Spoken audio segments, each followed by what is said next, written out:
بسم اللہ الرحمن الرحیم۔ السلام علیکم۔ آپ صلی اللہ علیہ وآلہ وسلم نے فرمایا، فجر اور اشراق، عصر اور مغرب اور عشاء کے درمیان سونے سے باز رہا کرو۔ بدبودار اور گندے لوگوں کے ساتھ نہ بیٹھا کرو، ان کے ساتھ نہ سوئے جو سونے سے قبل باتیں کرتے ہو۔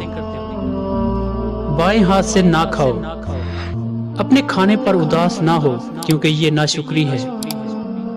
گرم کھانے کو پھونک سے ٹھنڈا نہ کرو، جھوٹ نہ بولو، اندھیرے میں مت کھاؤ۔ کھانے کو سونگھنا بد تہذیبی ہے، انگلیوں کے کڑاکے نہ نکالو۔ جوتے پہننے سے قبل انہیں جھاڑ لیا کرو۔ نماز کے دوران آسمان کی طرف نہ دیکھو۔ لکڑی کے کوئلے سے دانت صاف نہ کرو، دانتوں سے سخت چیز مت توڑو۔ ہمیشہ بیٹھ کے کپڑے تبدیل کرو، دوسروں کے عیب تلاش نہ کرو۔ بیت الخلاء میں باتیں نہ کیا کرو، دوست دشمن نہ بناؤ۔ دوستوں کے بارے میں جھوٹے قصے بیان نہ کرو، چلتے ہوئے پیچھے مڑ کر نہ دیکھا کرو۔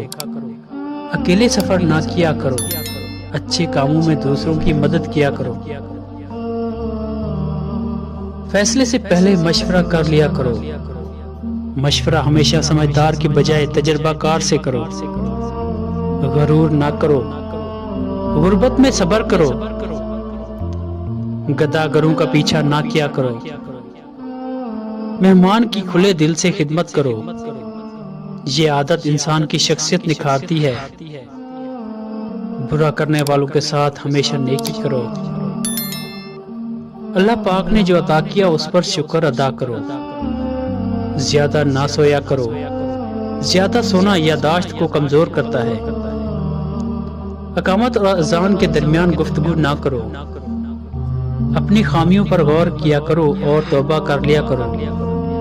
روزانہ کم از کم 100 مرتبہ استغفر اللہ پڑھ لیا کرو۔ اللہ تعالیٰ سب کو سنت نبوی پر چلنے کی توفیق عطا فرمائے، آمین۔